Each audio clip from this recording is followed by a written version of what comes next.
Hello बच्चों, let's see the question. The question says, arrange the following compounds in each set in order of ease of dehydrohalonation by concentrated alcoholic KOH.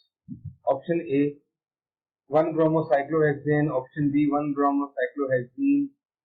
Option C, cyclohexadiene, bromo and bromobenzene. तो ये चार option हमें दे रखे हैं, तो हमें ये बताना है कि डीहाइड्रोहेलोजिनेशन का ऑर्डर क्या रहेगा इसका। तो first of all we will write down the key concept, and the key concept is conjugated system is more stable than non-conjugated system.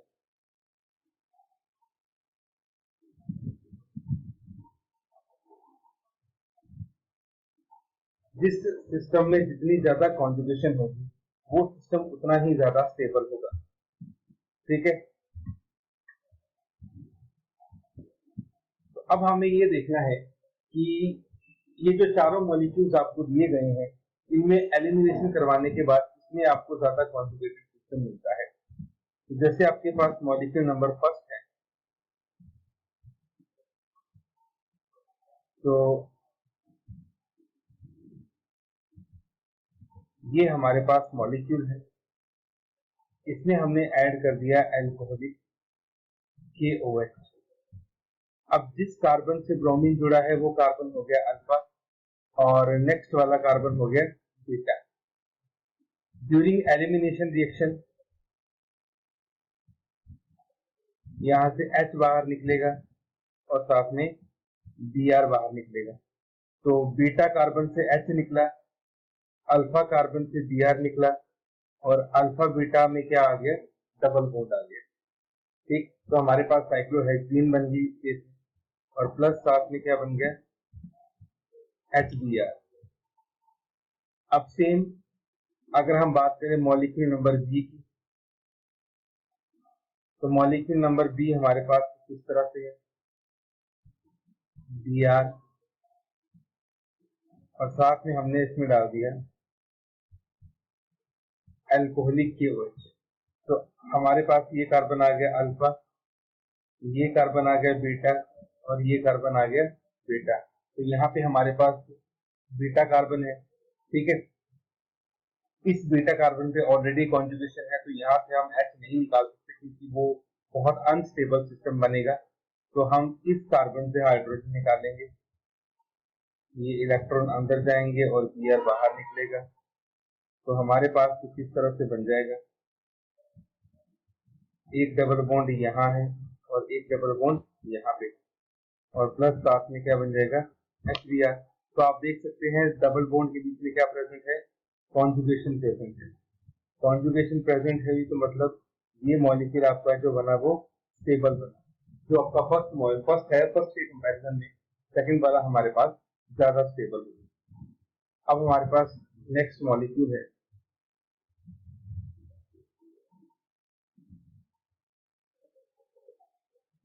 ये हमारे पास बना Br। इसमें भी हमने अल्कोहलिक KOH डाला। ठीक है, अब ये कार्बन अल्फा, ये कार्बन बीटा और ये कार्बन बीटा, तो यहाँ से तो हम नहीं निकालेंगे क्योंकि वो सिस्टम स्टेबल नहीं रहेगा। इस बीटा कार्बन से हम हाइड्रोजन निकालेंगे, ये इधर जाएगा, Br बाहर निकलेगा। तो हमारे पास कुछ इस तरह का स्ट्रक्चर बनेगा और प्लस साथ में बन गया HBr। तो आप देख सकते हैं यहाँ पे आपके पास एक हाईली कॉन्जुगेटेड सिस्टम बना, क्योंकि जो तीनों डबल बॉन्ड है, तीनों डबल बॉन्ड के बीच में हमारे पास क्या है, कॉन्जुगेशन है। तो ये सबसे हाईली कॉन्जुगेटेड सिस्टम है, इसका मतलब ये मोस्ट स्टेबल होगा। अगर ये मोस्ट स्टेबल है तो इस एल्कीन की, इस हेलो एल्केन की जो रिएक्टिविटी होगी वो सबसे ज्यादा। और सबसे लास्ट हमारे पास आता है ब्रोमोबेंजीन।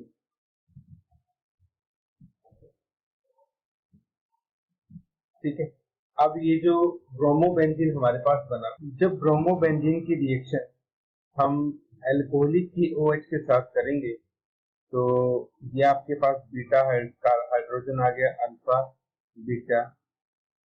ठीक है, ये भी हमारे पास बीटा बनेगा, तो इसको हम बाहर निकालेंगे, ये इधर आएगा और ये Br बाहर निकलेगा। ठीक है, तो यहाँ पे हमारे पास बन जाएगा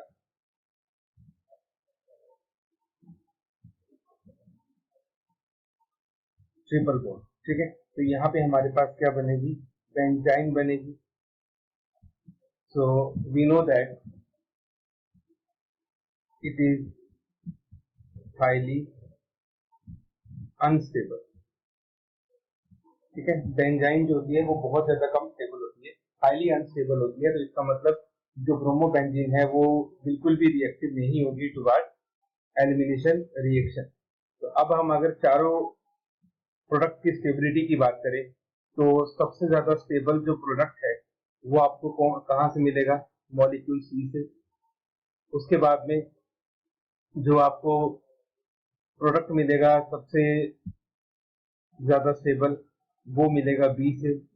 उसके बाद आपको मिलेगा ए से, और सबसे कम स्टेबल प्रोडक्ट आपको मिलेगा डी से। तो क्योंकि सबसे ज्यादा प्रोडक्ट स्टेबल हमारा सी से बनेगा, इसीलिए जो सी मॉलिक्यूल होगा उसकी जो रिएक्टिविटी होगी वो सबसे ज्यादा होगी, देन बी की होगी, देन ए की होगी एंड देन डी की होगी।